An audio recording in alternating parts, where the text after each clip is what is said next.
প্রশ্ন হচ্ছে যে গণতান্ত্রিক রাষ্ট্র ব্যবস্থা চালু করা, আপনারা রাষ্ট্র ব্যবস্থা মেরামতের কথা আমরা বলেছি, এটা তো অনেক আগেই বলেছি আমরা। আপনার সেই 2016 সালে আমরা রাষ্ট্র সংস্কারের কথা বলেছি। আমরা 2023 সালে 31 দফার কথা বলেছি, যেখানে আমরা পুরো রাষ্ট্র সংস্কারের কথা বলেছি। তো কোথায় প্রবলেমগুলো হচ্ছে আমি বুঝতে পারি না। রাজনীতির মারপ্যাচে এবার চাপের মুখে পড়েছে বিএনপি। গত 5ই আগস্টের পর আওয়ামী লীগ বিরোধী সবার সঙ্গেই দলটি মিলেমিশে কাজ শুরু করলেও এখন সেই খেলার ঘুঁটি উল্টে গেছে।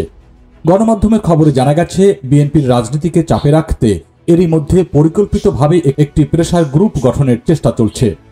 এই উদ্যোগের কেন্দ্রে রয়েছে ধর্মভিত্তিক রাজনৈতিক দলগুলোর সমন্বয়, যেখানে জামায়াত ইসলামীর সক্রিয় অংশগ্রহণ থাকলেও কৌশলগত কারণে তারা সামনে আসছেন না। প্রেসার গ্রুপের লক্ষ্য শুধু নির্বাচন নয়, বরং ক্ষমতার ভারসাম্যেও প্রভাব রাখা। গত 2রা জুলাই শনিবার ঢাকায় ইসলামী আন্দোলন বাংলাদেশের মহাসমাবেশ মূলত এই গ্রুপ তৈরিরই পূর্বাভাস। ওই সমাবেশে জামায়াত সহ আরও কয়েকটি রাজনৈতিক দল তাদের লোকজন দিয়েও সহযোগিতা করেছে বলে খবর পাওয়া গেছে। জানা গেছে, ধর্মভিত্তিক বিভিন্ন রাজনৈতিক দলের মধ্যে মতবিরোধ থাকলেও তারা এক ছাতার নিচে আসার চেষ্টা করছে।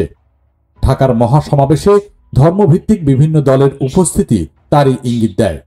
শুধু ধর্মভিত্তিক দলই নয়, এনসিপি ও গণ অধিকার পরিষদ সহ এ ধরনের একাধিক রাজনৈতিক দল থেকেও বহু লোক ওই সমাবেশে অংশগ্রহণ করেছে। এতে ধারণা করা হচ্ছে একটি অন্তর্নিহিত ঐক্য গড়ে উঠেছে, যার মাধ্যমে গঠন হতে পারে শক্তিশালী একটি চাপ সৃষ্টিকারী দল। আর এতে স্পষ্ট হয়ে গেছে যে বিএনপি এখন ক্রমেই একঘরে হয়ে পড়েছে। বিশ্লেষকরা বলছেন, বিএনপির এই চাপে পড়ার যথেষ্ট কারণও রয়েছে। তারা বলছেন, শেখ হাসিনা সরকার পতনের পর সারা দেশে দলটির নেতাকর্মীরা ব্যাপক লুটতরাজ ও চাঁদাবাজিতে জড়িয়ে পড়েছে বলে অভিযোগ রয়েছে। ক্ষমতায় না থাকলেও এখনই তারা ক্ষমতায় রয়েছে বলেও মনে করছে। তাদের বিরুদ্ধে অনেক খবর গণমাধ্যমে প্রকাশিত হলেও বর্তমানে মব সন্ত্রাসের ভয়ে স্থানীয় সাংবাদিকরাও এসব ঘটনা অনেকটা এড়িয়ে চলছেন। এছাড়া দলের মধ্যে অস্থিরতা, রাজনৈতিক কর্মসূচিতে পুলিশের বাধা এবং বিভিন্ন সময়ে দলের নেতাকর্মীদের বিরুদ্ধে ওঠা দুর্নীতির অভিযোগও রয়েছে বিএনপির বিরুদ্ধে। এসব ইস্যুতে আন্তর্জাতিক অঙ্গনেও বিএনপির এ ধরনের কার্যক্রম সমালোচিত হচ্ছে, যা তাদের উপর চাপ বাড়াচ্ছে। এর আগে লন্ডনে ইউনুস তারেক বৈঠকের পর বিএনপি কিছুটা নমনীয় থাকলেও এখন ঠিকই চাপ বুঝতে পেরেছেন। দলের মহাসচিব মির্জা ফখরুল ইসলাম আলমগীর রোববার গুলশানে এক সংবাদ সম্মেলনে বলেছেন, বিএনপিকে সংস্কার বিরোধী বলে একটি মহল অত্যন্ত পরিকল্পিতভাবে অপপ্রচার চালাচ্ছে।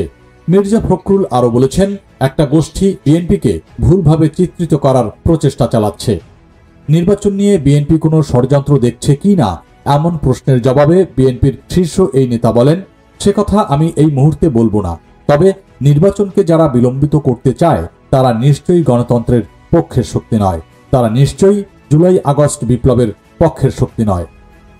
রাজনৈতিক বিশ্লেষকদের মতে বিএনপিকে সরাসরি মোকাবিলা করা কঠিন, কারণ ভোট হলেই বিএনপি জিতে যাবে এমন ধারণা অনেকেরই। একই বিশ্বাস বিএনপির নেতাকর্মীদের মধ্যেও। ফলে যারা ভোটে জয়ী হওয়ার সম্ভাবনা কম মনে করছে, তারা চাইছে প্রেসার গ্রুপের মাধ্যমে বিএনপির সঙ্গে দর কষাকষি করতে। সরকারও মনে করছে বিএনপিকে সরাসরি প্রতিহত না করে প্রেসার গ্রুপের মাধ্যমে নিয়ন্ত্রণ করা বেশি কার্যকর। এতে বিএনপির রাজনৈতিক শক্তিকে ঠেকানো যাবে, আবার নিজেদের শাসনের সময়টুকুও দীর্ঘায়িত করা সম্ভব হবে। আর সরকারের এই খেলায় আরও দীর্ঘ সময় প্রলম্বিত হবে নির্বাচন, এটা মোটামুটি নিশ্চিতভাবেই বলা যায়।